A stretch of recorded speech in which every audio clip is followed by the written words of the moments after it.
ทุกท่านเข้าวัดเข้าวารับศีลรับพรหลวงตาเสริมคุณค่าให้กับจิตใจ กระทำความดีเรื่องนี้ไม่ต้องอายใครว่างจากการงานเมื่อใดเชิญชวนท่านไปทำบุญกระทำความดีเรื่องนี้ไม่ต้องอายใครฝากเพลงเชิญชวนหญิงชายอย่าอายเรื่องการทำบุญ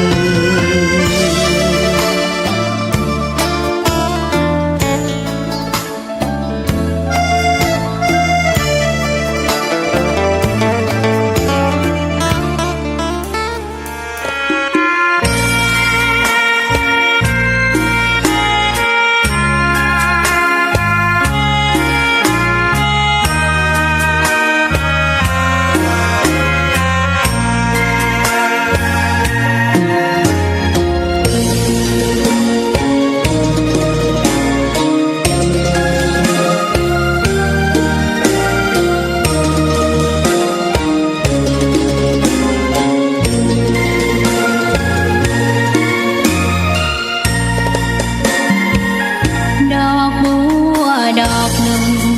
ตึงใจไว้เพื่อบูชาแด่องค์พระศาสดาสัมมาสัมพุทธเจ้ามีความงามเงียบไม่เปรียบเทียบเขาเทียบเราใครมองไม่งามช่างเขาแต่เจ้าก็คือ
สัมพุทธ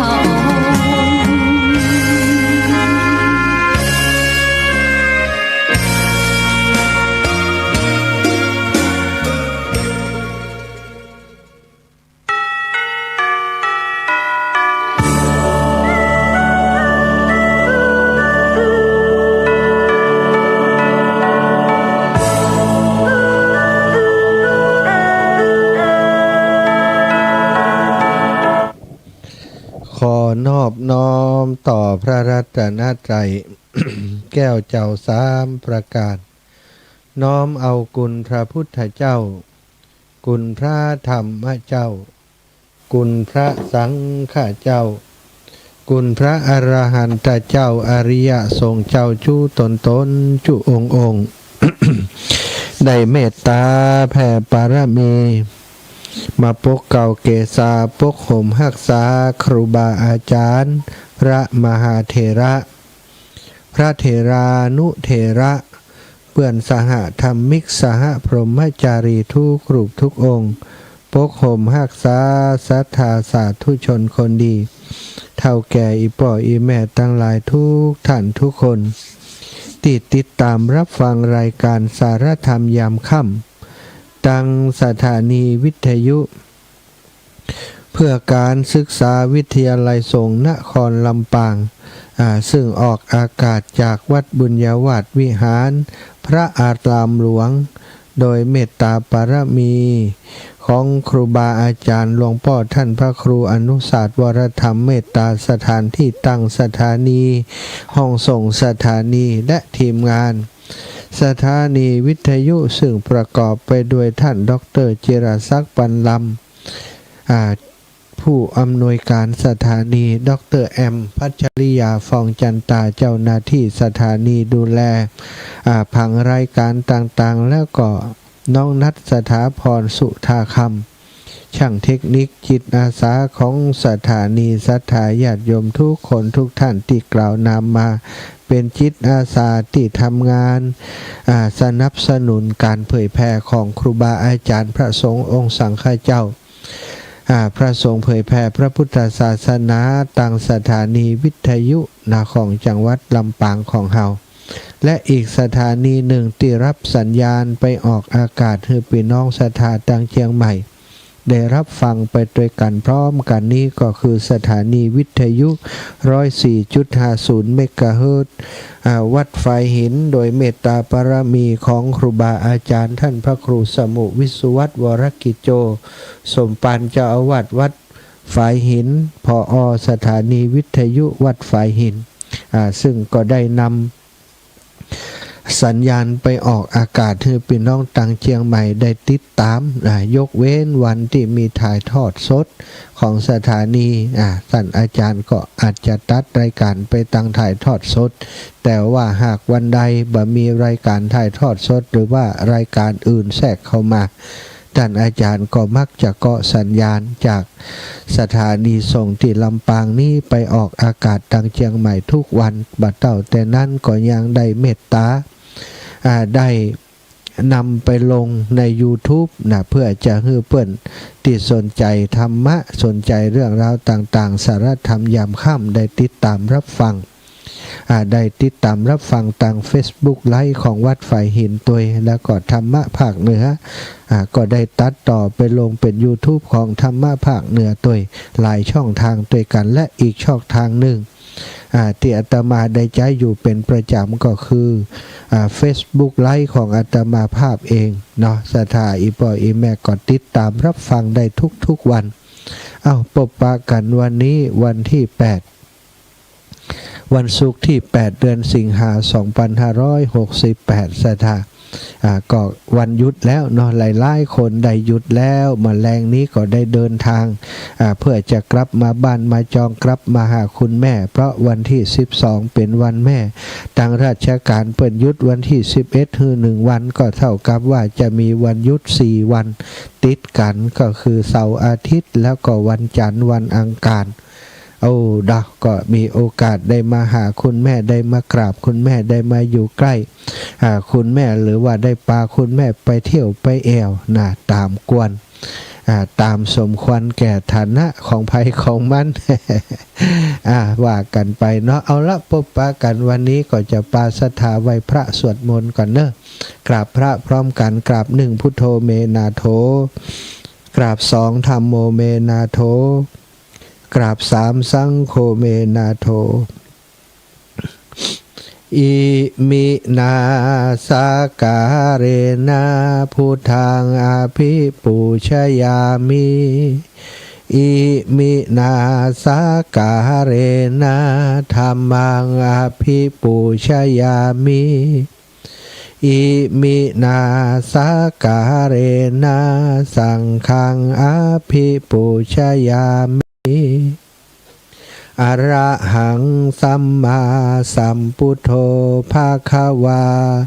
พุทธังภาควันตังอภิวาเทมิกราสวากขาโตภะคะวะตาธัมโมธัมมังนะมัสสามิกราสุปฏิปันโนภะคะวะโตสาวกสังโฆสังฆังนะมามิกราบนะโมตัสสะภะคะวะโตอะระหะโตสัมมาสัมพุทธัสสะนะโมตัสสะภะคะวะโตอะระหะโตสัมมาสัมพุทธัสสะนะโมตัสสะภะคะวะโตอะระหะโตสัมมาสัมพุทธัสสะพุทธังสารนังกัจฉามิธัมมังสารนังกัจฉามิสังฆังสารนังกัจฉามิตุติยัมปิพุทธังสารนังกัจฉามิตุติยัมปิธัมมังสารนังกัจฉามิตุติยัมปิสังฆังสารนังกัจฉามิตาติยัมปิพุทธังสารนังกัจฉามิตาติยัมปิธัมมังสารนังกัจฉามิตาติยัมปิสังฆังสารนังกัจฉามิอิติปิโสภะคะวะอะระหังสัมมาสัมพุทโธวิชชาจารณะสัมปันโนสุขโตโลกาวิทูอนุตตโรปุริสัทธัมมะสารทิสัทธาเทวมนุษสานังพุทโธภะคะวะติสวะคาโตภะคะวะตาธัมโมสันทิฏฐิโกอากาลิโกเอหิปัสสิโกโอปันนายิโกปัจจตังเวทิตัพโพวินโยหิติสุปฏิปันโนภะคะวะโตสาวกสังโฆอุชุปฏิปันโนภะคะวะโตสาวกสังโฆยายะปฏิปันโนภะคะวะโตสาวกสังโฆสามิจิปฏิปันโนภะคะวะโตสาวกสังโฆญาติทังจัตตาริปุริสายุคานิอัตถปุริสาปุคลาเอสะภะคะวะโตสาวกสังโฆอาหุนายโยปาหุนายโยทักขินายโย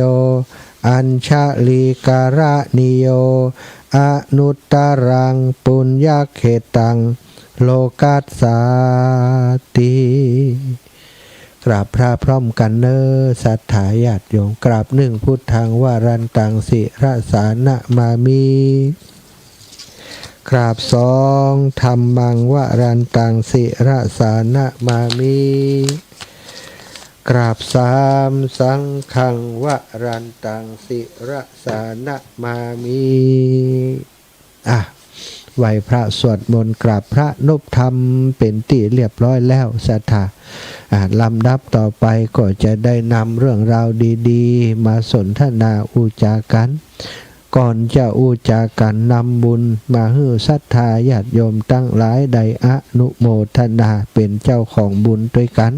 วันนี้อาตมาภาพได้ไปร่วมบุญเป็นเจ้าภาพถวายเป็นเจ้าภาพเลี้ยงอาหารเด็กๆกำพร้าเด็กๆกำพร้าที่ศูนย์สงเคราะห์โรงเรียนคริสเตียนสงเคราะห์ มูลนิธินิมิตใหม่ของที่อำเภอเวียงป่าเป้าตำบลแม่เจดี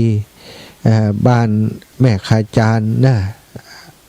ตำบลแม่เจดีอำเภอเวียงป่าเป้าจังหวัดเชียงรายไปร่วมกับชมรมคนพิการอำเภอวังเหนือคุณโยมปราณีวัฒนาสวัสดิ์และเด็กชายรัฐกิจปศิลาหรือว่าน้องเจ้าขุนทำข้าวเหนียวทุเรียนข้าวเหนียวทุเรียนแล้วก็ข้าวเหนียวลำไยนะกับพร้อมกับข้าวป่าอาหารไปเลี้ยงดูแลเด็กๆที่โรงเรียนศึกษาสงเคราะห์แห่งนี้ซึ่งมีจำนวน600 กว่าคนสถาเป็นตาดีเอ็นดูสัมปีสัมปอน้อยอยู่ตั้งแต่อนุบาลยังบ่เข้าอนุบาลกำเตือกก็มีสถาบ่มีไผดูแลบ่มีพ่อมีแม่ที่คอยดูแลบางคนพ่อแม่ก็ไปติดคุกติดตารางก็มีหนักปัญหาสะปะ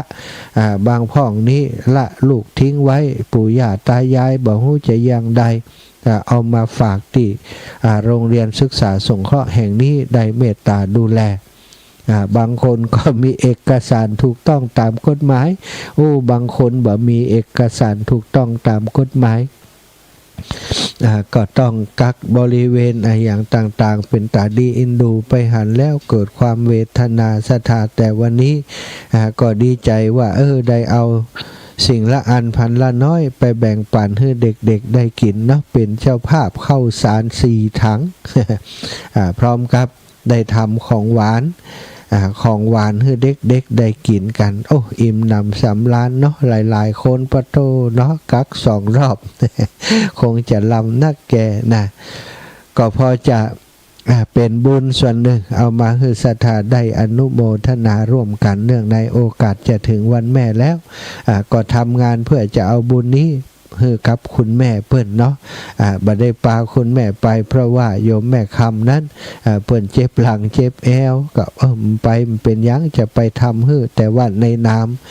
คุณย่าตัวเนาะย่าคำแต้มคมผู้เป็นแม่เป็นบรรดาของอาตมาวันนี้ก็ทำบุญให้โยมแม่ในชื่อของโยมแม่ 2-3 จุดสถาวันแม่แห่งชาติที่โรงเรียนบ้านดอนแก้ว1 แห่งและก็วันแม่แห่งชาติที่เปิ่นจัดขึ้นที่โรงเรียนทุ่งโป่ง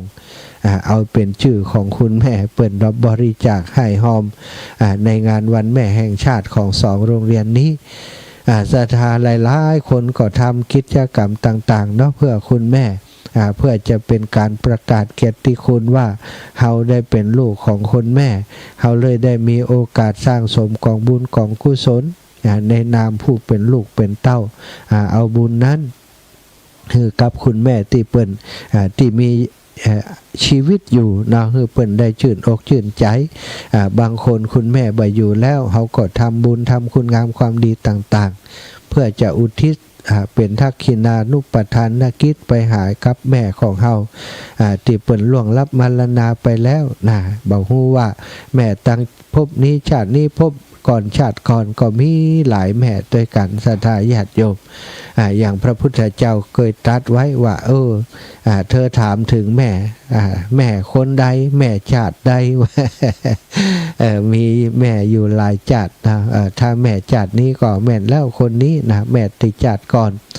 พบก่อนชาติก่อนที่เฮาเกิดมาก็เป็นไผบ่ฮู้เนาะศรัทธาเฮาบ่มีญาณที่สามารถยังไปฮู้ถึงเรื่องราวเหล่านี้ได้แต่ว่ามีแน่นอนพบก่อนชาติก่อนที่เฮาเกิดมาเฮาก็มีคุณแม่ที่ดูแลปกปักรักษาปกป้องคุ้มครองเฮาจนมีอายุเติบใหญ่สร้างบุญสร้างกุศลมาพบนี้ชาตินี้เฮาก็ได้มีโอกาสมาสร้างกองบุญกองกุศลก็ด้วยการที่แม่เป็นผู้ให้โอกาสเฮาได้มาเกิดบนโลกใบนี้ได้ดูแลอบรมบ่มเพาะเฮาให้ได้เป็นคนดีได้นำเฮาเข้าสู่ศาสนาของพระพุทธเจ้าได้เป็นชาวพุทธตั้งแต่บ่ฮู้เรื่องฮู้ความแล้วนะเปิ้นถามว่านี่ลูกคุณกาแม่นแล้วศาสนาอย่างศาสนาพุทธ มีไผฮู้เนาะถ้าถามเฮาว่านับถือศาสนาหยัง นะ หลายๆคนก็บอกว่าศาสนาพุทธทางที่บางคนบอกรู้เรื่องของพระพุทธเจ้าสอนอย่างโดยซ้ำไปแต่ว่าเฮาได้นับถือศาสนาตั้งแต่เฮายังบ่เกิดกำเตื้อปุ่นละเพราะยังก็เพราะเฮามีพ่อมีแม่ที่เป็นชาวพุทธนั่นเองซะค่ะพ่อแม่ของเฮาเลี้ยงกายเลี้ยงใจของเฮาฮึดเติบใหญ่ขึ้นมาเป็นคนดีของสังคมเมื่อเปิ้นเฒ่าชราแก่ชรามาเฮามีการมีงานทำสามารถดูแลเลี้ยงจิตเลี้ยงใจตั้นใดก็ต้องทำตามโอกาสที่มีอย่างโอกาสที่จะมาถึงนี้ก็คือโอกาสของวันแม่แห่งชาติเปิ้นคนที่มีแม่ทั้งหลายดีใจที่จะได้กลับมาบ้านมาจองเปิ้นก็กลับมากันแต่ก็ยังว่าเนาะศรัทธาบางคนลูกเต้าบางคนทำการทำงานมีภาระในการดูแลครอบครัวลูกหลานซึ่งเกิดขึ้นจากเขาในฐานะที่สร้างครอบครัวใหม่บางคนก็อยากจะมาหาคุณแม่อยากจะมาในโอกาสวันแม่แต่ก็บ่สามารถจะมาได้เพราะว่าเศรษฐกิจในช่วงนี้รายได้ต่างๆสมัยก่อนนะในบริษัทโรงงานต่างๆมีโอทีมีล่วงเวลาปัจจุบันนี้นะหายากสถาบริษัทที่จะมีโอทีจะมีล่วงเวลาบ่ค่อยมีเพราะอะไรยังก็เพราะเศรษฐกิจการค้าการขายมันแย่ลงไปมันดรอปลงไปบ่มีกำลังซื้อผลิตออกมาอย่างออกมาก็บ่มีคนซื้อบ่มีคนเอาไปใช้มันก็เลยเคลื่อนเลยค้างก็ทำให้บริษัทแต่ละบริษัทปิดตัวลงไปก็มีศรัทธาญาติโยมถ้าบ่ปิดตัวก็ลดอัตรากำลังลงไปบ่ลดอัตราลงไปก็ต้องทำงานตามปกติบ่มีล่วงเวลาต่างๆสมัยก่อนเมื่อเศรษฐกิจดีมีล่วงเวลาคนที่ทำงานโรงงานก็จะมีรายได้เพิ่มขึ้นจากการทำงานล่วงเวลาเพราะจะได้แบ่งปันให้กับครอบครัวพ่อแม่ได้พ้องแต่พอเศรษฐกิจมันบ่อย่างที่เหมือนเก่าเหมือนก่อนเนาะสถาก็ทำให้รายได้มันก็ขาดหดหายลงไป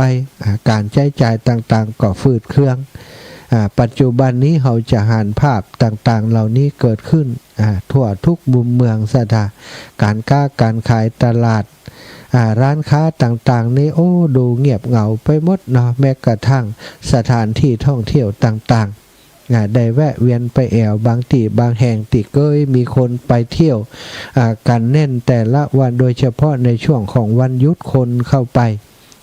แอวไปแหวงเยอะแต่ปัจจุบันนี้ก็จำนวนลดน้อยลงไปแทบจะบ่มีคนแอวคนเที่ยว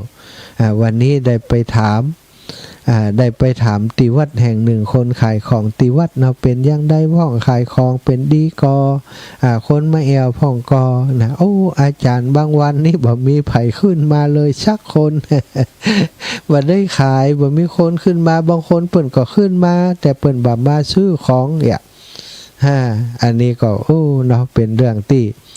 เป็นปัญหาอยู่ปัจจุบันนี้ศรัทธาเพราะฉะนั้นในเรื่องของรายได้เนาะของลูกหลานบางคนที่บางครั้งบางทีบอกก่อนนี้สภาพของเขาดีสภาพคล่องของเขาดีรายได้มีพอใจพอจ่ายพอดูแลครอบครัวแล้วก็พอจะได้ส่งมาให้พ่อให้แม่อุปถัมภ์ค้ำชูดูแลพ่อแม่แต่ระยะหลังที่ผ่านมาสัก 4-5 ปี6 ปีที่ผ่านมาตั้งแต่สถานการณ์โควิดเศรษฐกิจก็สุดตัวลงมาเรื่อยๆทำให้คนทำงานต่างๆนะสถาบางคนก็ถึงครับอยู่บันไดเพราะบริษัทปิดต้องกลับมาบ้านมาจองก็มีที่เคยมีตังค์ให้พ่อให้แม่ก็บ่ได้มีแล้วเนาะเพียงแต่ว่าได้กลับมาอยู่บ้านอยู่จองก็ได้อุปถัมภ์ดูแลพ่อแม่ทำไร่ทำนาเลี้ยงดูพ่อแม่อันนี้ก็ถือว่าได้แสดงออกถึงความกตัญญูกตเวทีแล้วลูกบางคนก็ฝืนทนเอาเพราะอย่างศรัทธาได้ซื้อบ้านอยู่ในต่างจังหวัดเห็นแล้วได้มีรถมีลาใจอยู่ในต่างจังหวัดมีครอบครัวอยู่ต่างปุ้นเห็นแล้วลูกเต้าก็ห้ำเฮียนอยู่พยายามจะฟื้นอยู่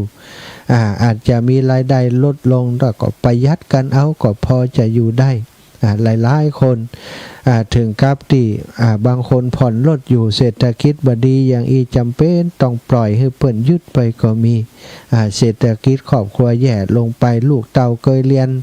ในโรงเรียนติดีๆก็จำเป็นเอามาเรียนโรงเรียนของรัฐก็มีสถาอันนี้ก็คือสิ่งที่เราจะต้องปรับตัวเนาะในยุคสังคมที่มันมีความเปลี่ยนแปลงทางเศรษฐกิจอย่างนี้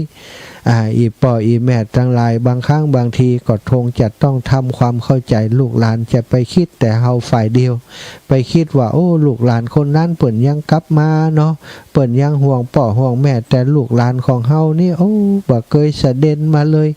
บ่เคยมาดูแลป่อแม่เลยบ่เคยส่งเงินส่งทองมาให้เลยเนี่ยบางคนก็อาจจะตัดพ้อต่อว่าอย่างอีก็ได้หรือว่าอาจจะเบาว่าแต่ลึกๆก็คือน้อยใจแอบอิจฉาลูกของคนอื่นที่เปิ่นดูแลพ่อแม่ส่งเงินส่งทองมาให้เนาะอย่างนี้ก็อาจจะมีในใจลึกๆศรัทธาญาติโยมคนเฮาแต่ละครอบครัวแต่ละคนนั้นรายได้บ่เหมือนกันแน่นอนเนาะบางคนสภาพคล่องเปิ่นดี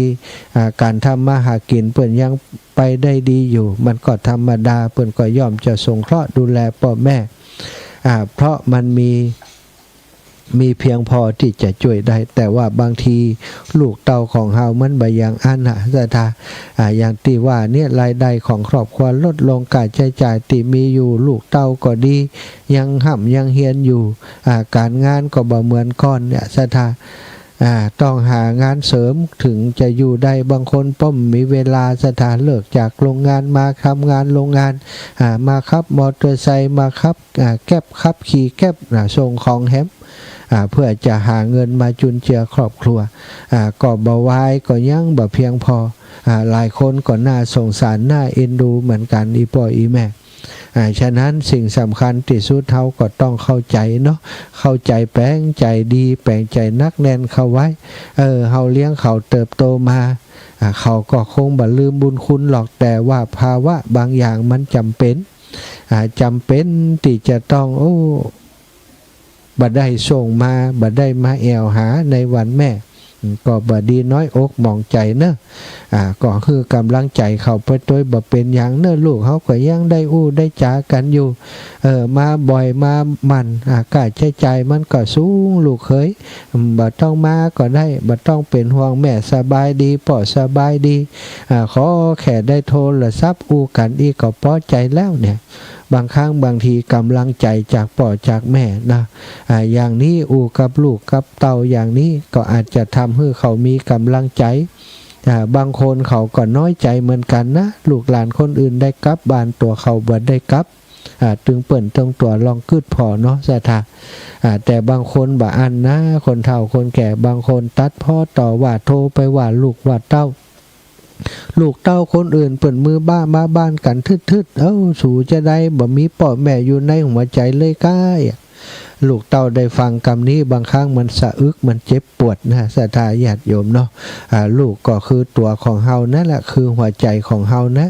เปิ่นบอกว่ายิกเล็บก็เจ็บเนื้อนะศรัทธาเหมือนครับทำร้ายตัวเก่าก็ฉะนั้นต้องเข้าใจเปิ่นเข้าใจตัวเนาะบ่ใจว่าเขาบ่ยากมาถ้าถามว่าถ้าเขาสภาพของมันมีรายได้มันดีนี่ทุกคนก็อยากจะกลับมาอยากจะทำหน้าที่ของลูกให้สมบูรณ์แบบเหมือนกันทั้งนั้นแต่ก็ยังว่านะอย่างที่บอกบางครั้งบางทีมันจำเป็นจำใจจริงๆที่บ่ได้มาก็ขอให้เข้าใจกันอย่างนี้วันนี้ขอถึงเรื่องความกตัญญูต่อเนาะแต่ว่านี่เรื่องอย่างสถาเรื่องการดูแลพ่อแม่เนาะในยามที่เปิ่นเฒ่าชะแลแก่ชรามานั้นหลายๆคนที่เปิ่นมีเงินเดือนเงินดาวกินแล้วก็สามารถดูแลพ่อแม่ได้เปิ่นก็แบ่งเป็นส่วนบางคนนี่อุปถัมภ์พ่อแม่มอบสตางค์ให้พ่อแม่ใจทุกเดือนนะอย่างอาตมานำเรื่องราวมาเล่าแต่ว่านี้เป็นเรื่องจริงที่เกิดขึ้น ในสังคมของเฮานี่แหละศรัทธาญาติโยมที่ได้มีคุณครูอาจารย์คนหนึ่งได้เก็บสตางค์ไว้เงินเดือนนี่ทุกเดือนตั้งแต่เข้าบรรจุมาต้องหื้อคุณแม่ทุกเดือนละ1,000ถึงจะบ่ป้ออย่างอื่นก็ตามแต่ว่าส่วนนี้จะต้องหื้อทุกเดือนเหมือนกับว่าเป็นหนี้ที่จะต้องใช้ทุกเดือนซึ่งปรากฏว่าจากการที่ท่านได้หื้อตังกับแม่ไปทุกเดือนนี้ทำให้แม่ของเปิ้นมีความสุขอยู่กับเปิ้นอย่างมีความสุขแล้วก็ได้นำเงินที่ลูกเต้าเอาหื้อมานั้นได้มาดูแลหลานเหลนโหลนต่อไปแล้วก็เอามาสร้างบันไดสวรรค์ให้กับตัวเก่าได้ทำบุญสุนทรทานได้กินได้ทานเป็นกำลังใจให้กับคนเฒ่าคนแก่ซะท่าบางทีเปิ้นก็อาจจะบ่ได้ใจแต่ก็ได้เก็บไว้มีความมั่นใจว่าอย่างน้อยเฮาก็มีเงินไว้ใช้ไว้ดูแลตัวเก่ายามจำเป็นหรือว่าบางครั้งบางทีเปิ้นก็มองไปถึงว่าวันหนึ่งที่เปิ้นเสียชีวิตไปนี่อย่างน้อยตังที่ลูกเต้าเอาหื้อไว้นี่เขาก็จะได้เอามาเก็บทำการชาปนกิจศพของเปิ้นในอนาคตบางคนคิดไปถึงอย่างนั้นนะศรัทธาแล้วก็บางคนก็คิดว่าวันหนึ่งถ้าลูกเต้าเขาจำเป็น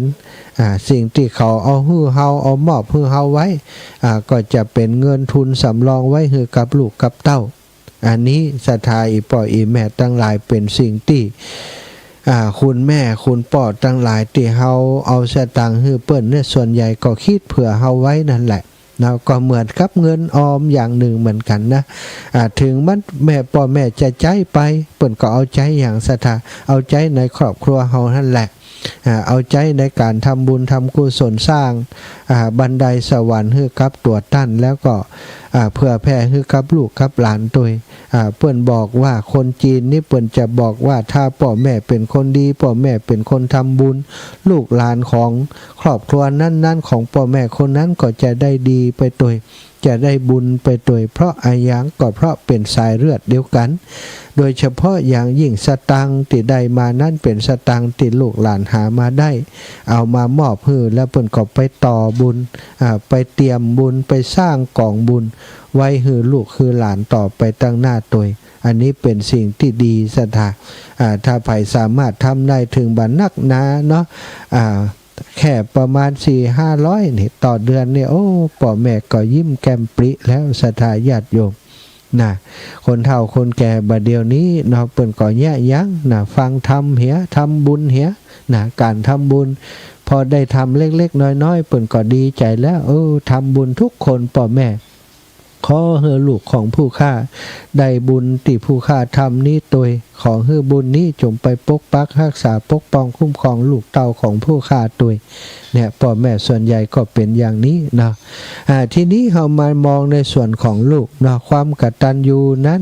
เป็นนิมิตหมายเป็นเครื่องหมายเป็นสัญลักษณ์ของคนดี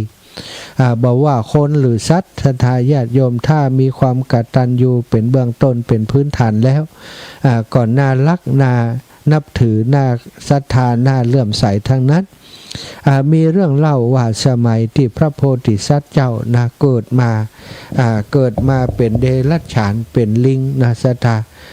เป็นลิงซึ่งก็ลิงก็ธรรมดาเนาะอยู่กับฝูงเป็นหมู่โพธิสัตว์เจ้านี่เกิดมาเป็นพญาลิงเป็นลิงที่มีกำลังนักกำลังหลายมีลูกน้องเป็นลูกน้องมีลูกน้องเป็นลิงมีลูกน้องเป็นลิงอยู่นักหนาร่วม500 ตัวว่ะซึ่งเมื่อมีลูกน้องเนาะก็คือต้องปกครองลูกน้องคืออยู่ดีมีสุขลิงอยู่ด้วยกันนักจะต้องหู้แหล่งทำมาหากินว่าสถานที่แห่งใดมีผลไม้เพียงพอที่จะให้หมูลิงตั้งหลายไปกินพญาลิงนี้ก็จะต้องไปเสาะแหล่งแล้วก็ต้องจดจำไว้ช่วงนี้ฤดูนี้ผลละหมากลากไม้ที่ไหนที่มันออกที่มันสุกที่มันกินได้ก็จะปาหมูลิงไปหากินอย่างนั้นทีนี้ลิงโพธิสัตว์นี้มีน้องอยู่ตัวหนึ่งนะชื่อนันทิยะอีกเนาะ จุลนันทิยะนะตัวเปิ้นชื่อนันทิยะเป็นสองพี่น้องที่อยู่ด้วยกันฮักกันสถานแล้วก็ดูแลแม่ในช่วงที่ผลละหมากหลากไม้หาได้ง่ายในบริเวณใกล้ๆที่พักเวลาปลาหมูลิงไปหาอาหารก็ป้ากันสองคนพี่น้องเอาอาหารมาส่งให้แม่มันอยู่บ่ปอไก่ก็เอามาส่งให้แม่แล้วก็กลับไปดูแลผุงลิงเมื่อเดินเข้าเนาะสถานลิงมีนักแล้วก็อาหารก็หายากขึ้นต้องไปหาไก่ขึ้นก็เนี่ยอย่างใดก็จำเป็นจะต้องดูแลฝูงลิงตัวก็เลยบอกว่าฝูงลิงตัวได้กินอิ่มแล้วนะเอาอาหารนี้เอาผลละหมากหลากไม้นี้ไปส่งให้แม่เฮาจิมลิงตีแรกก็เอาไปส่งให้ดีอยู่แต่ว่าเมื่อระยะทางมันไก่เข้าเดินไปส่งถึงกลางทางโอ้หิวเห็นแล้วก็เอามากินเหี้ยปิกมาหาเจ้านายถ้าเจ้านายถามว่าไปถึงแล้วยังถึงแล้วครับอีวะสถานแต่ปรากฏว่าบ่ได้ไปถึงมือแม่สักกรรมสถาน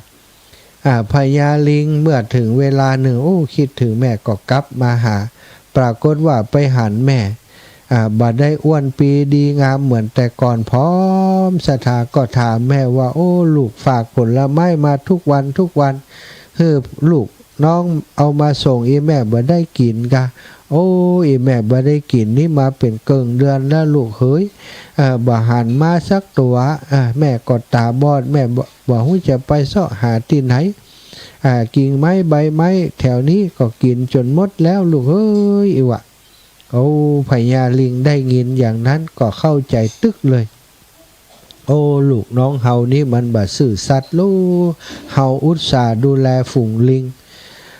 โดยความรับผิดชอบดูแลเขาบ่ฮื้อลำบากดูแลเขาฮื้อได้กินอิ่มหนีพิมันป้องกันอันตรายฮื้อทุกอย่างแต่ว่าเขาได้ละเลย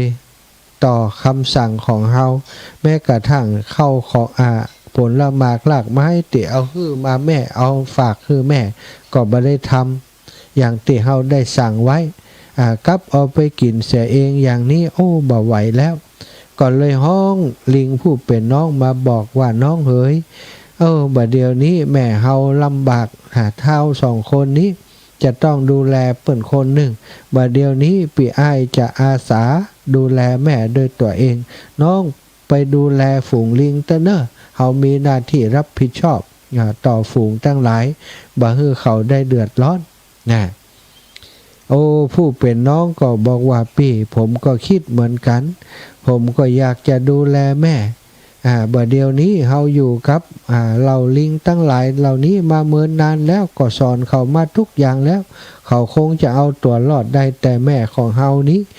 ตาก็บ่หันถ้าเฮาปล่อยไว้อย่างอี้ไปเมินเข้าแม่คงจะบ่ได้กินอย่างและตายในที่สุดเวลาที่เหลืออยู่นี่ผมก็อยากจะบำรุงแม่เหมือนกันเอาไปเอามาสองลิงพี่น้องดึกมาค่ำดึกมาก็ปากันอุ้มแม่ใส่หลังไปเข้าไปอยู่ในป่าที่ลึกเข้าไปแหมหมู่ลิงตั้งหลายตื่นเจ้ามาก็บ่หันพญาลิงครับผู้เป็นน้องรองหัวหน้านั้นแล้วไปเสาะหาที่ไหนบ่มีแล้วก็ไปหากินกันแต่ลำพังสองลิงพี่น้องก็ป้าแม่ไปอยู่ในป่าซะท่าไปอยู่ในป่าด้วยความสบายอกสบายใจหาอาหารมาให้แม่อิ่มหนำสำราญแล้วก็ไปหาอาหารกินสำหรับตัวเอง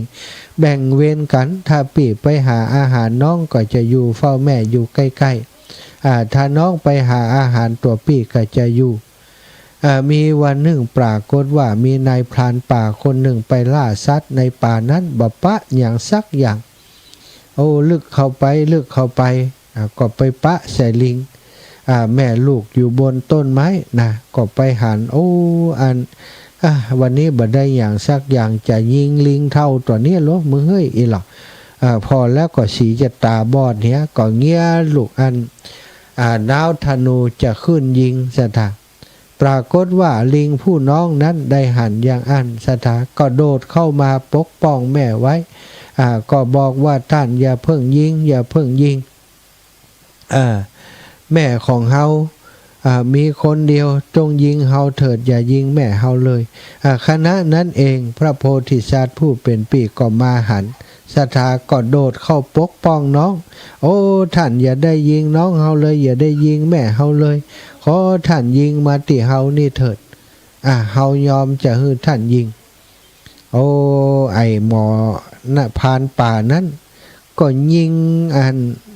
พญาลิงศรัทธายิงเข้าไปที่หัวใจ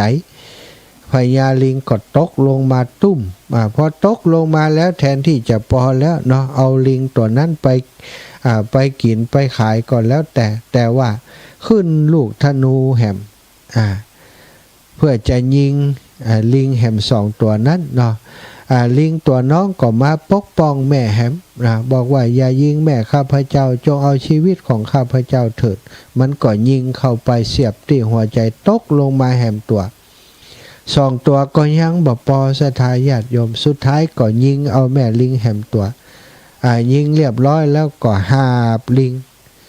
สามตัวนั้นนะกลับมายังบัดตันถึงบ้านกำเตือศรัทธาโอ้หันนั่นจะเอาลิงนั้นเอาไปให้ลูกเต้าได้กินลูกเมียได้กินเอาไปขายโดยเอกหาบมาถึงกลางตางหันควันไฟขึ้นว่าโอ้อันนั้นไฟอะไรอย่างน่ะเอาคนที่เดินสวนมาก็ก็ไฟไหม้บ้านท่านนะกันน่ะโอ้ตายแล้วไฟไหม้บ้านเฮากะอย่าศรัทธาก็สัวลิงหันวิ่งไปถึงบ้านพอวิ่งไปถึงบ้านก็ปรากฏว่าคณะนั้นเนาะศรัทธาญาติโยมลูกเต้าที่อยู่ในบ้านนั้น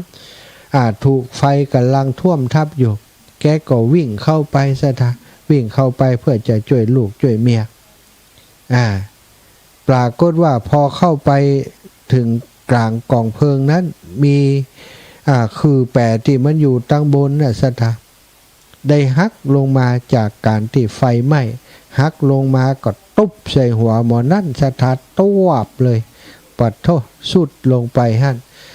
หลัวฟืนต่างๆที่มันโหมกระนำอยู่ตรงนั้นก็ท่วมทับร่างกายของเขาไม่เป็นเท่าฐานในวันนั้นนั่นเองเมื่อไม่เรียบร้อยศรัทธาจิตวิญญาณออกจากร่างแล้วก็ปรากฏว่าไปไหม้ในนรกอเวจีแห่งโดยความที่เขาเป็นผู้ติดเป็นนายพรานที่มีจิตใจเหี้ยมโหดลิงกตัญญูลิงสองพี่น้องนั้นที่กตัญญูปกป้องแม่ไว้เขาได้ไปทำลายลิงถึง3ตัวนั้นพร้อม2ตัวนั้นพร้อมกับแม่ตัวบาปกรรมนี้ถือว่าเป็นบาปกรรมนักการที่เฮาได้ทำลายผู้ที่มีความกตัญญูต่อพ่อต่อแม่เขาจะเป็นสัตว์ก็ตามอันนั้นถือว่าเป็นกรรมนักศรัทธา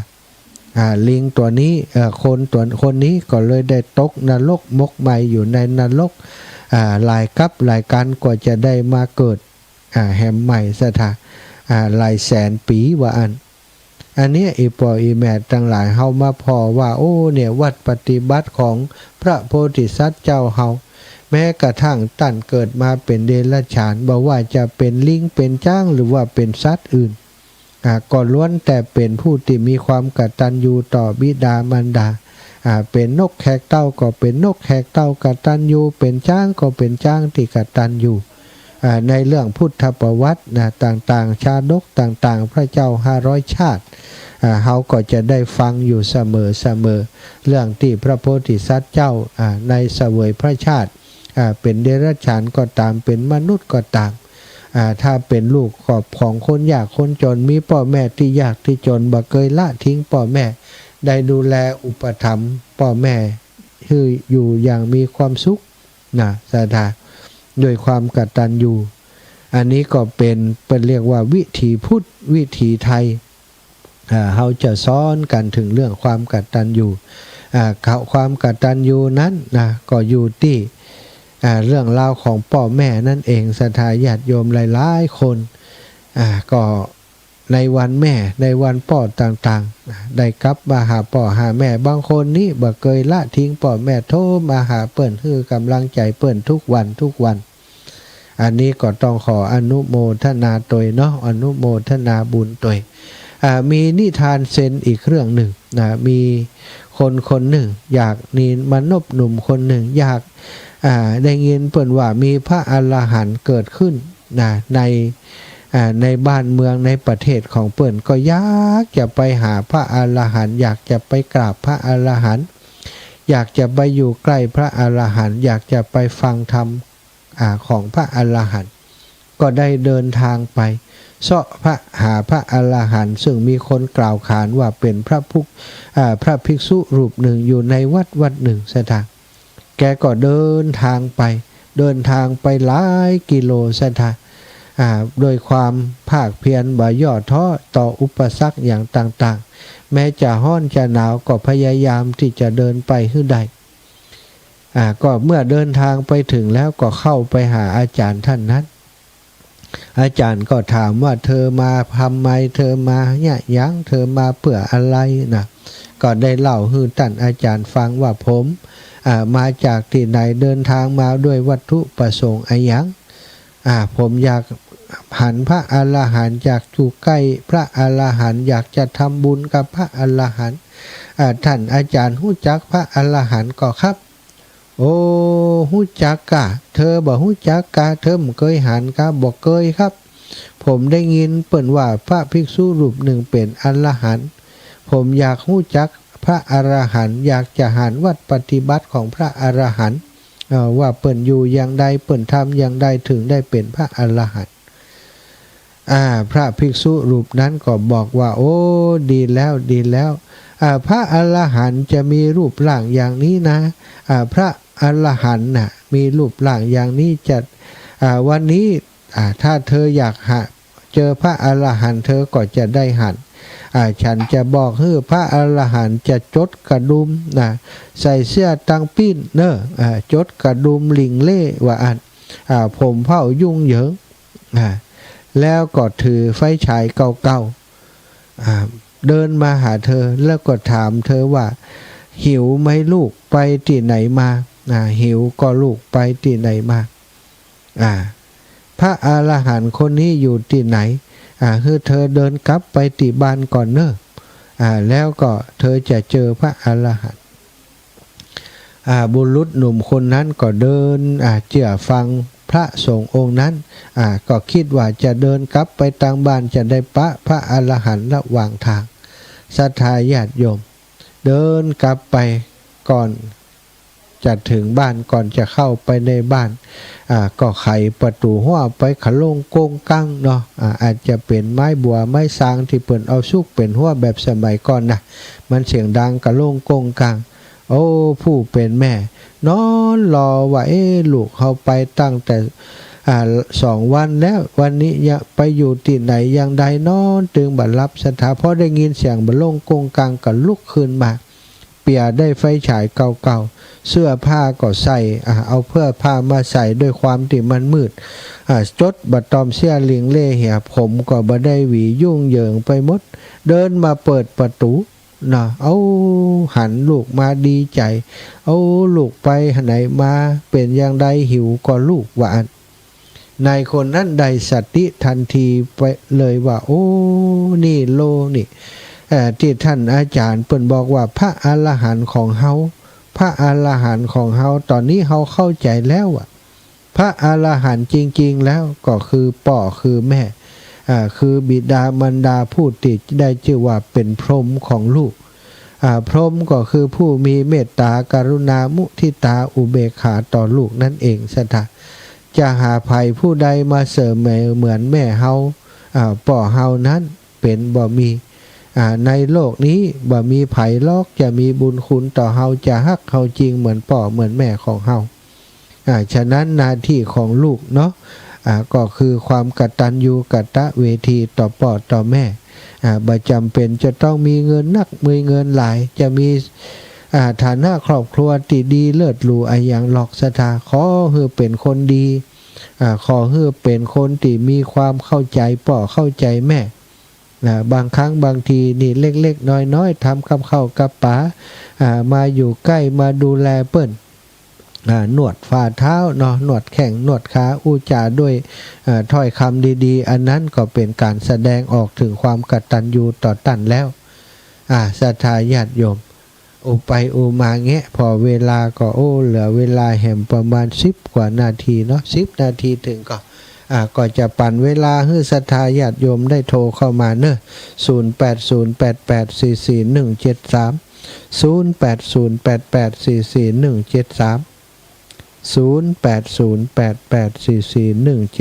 0808844173 เอ้าไผ่โทรเข้ามาพ่องไผ่มีข้อความฝากมาก่อจ้าเนาะวันพรุ่งนี้ไปที่ไหนเจ้าวันพรุ่งนี้วันพระเนอะไปโถกหัวจ้างกับหัวทุ่งเสถะกับบ้านหนองห้าถวายความเคารพครับตุลุง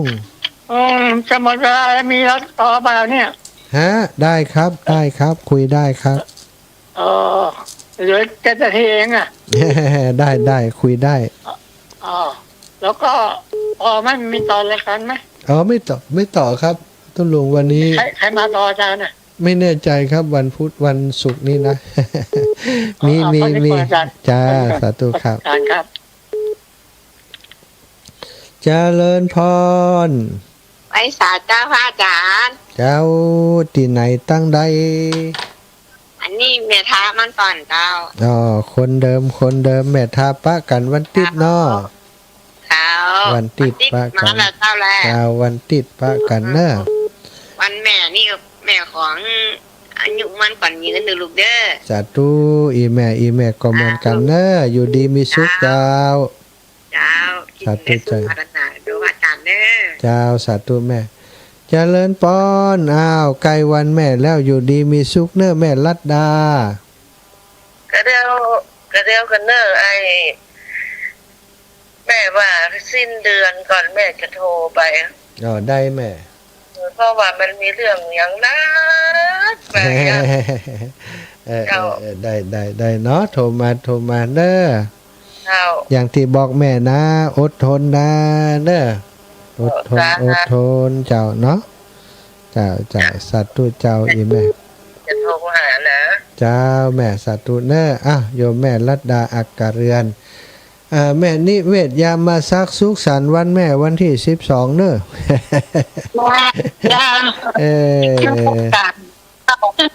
ฟังอยู่นะเจ้าดีเจ้าวันพรุ่งจะพาดกำคนนี้เจ้าวันเสาร์ก่อนมาเป็นไข้วัดไข้เลือดออกเจ้าเจ้าเดี๋ยวนี้ดีขึ้นหรอเจ้าดีแล้วเจ้า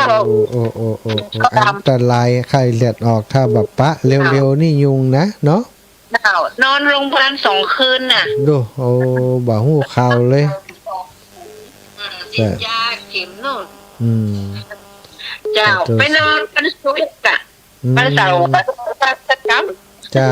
แม่จะเป็นกำลังใจเนอะเจ้าสาธุแม่ยายพรสุขสันต์วันแม่ยายพรเจ้านักการเจ้ามีลูกกี่คนยายพรนี่มีคนเดียวจ่ายเชฟตายหายเชฟตายยังได้ตายหายเชฟนี่ตายไปเมื่อแล้วเนาะเป็นอย่างเนอะมีลูกมีหลานคอยดูแลอยู่ลูกเนาะตายยังไม่ดี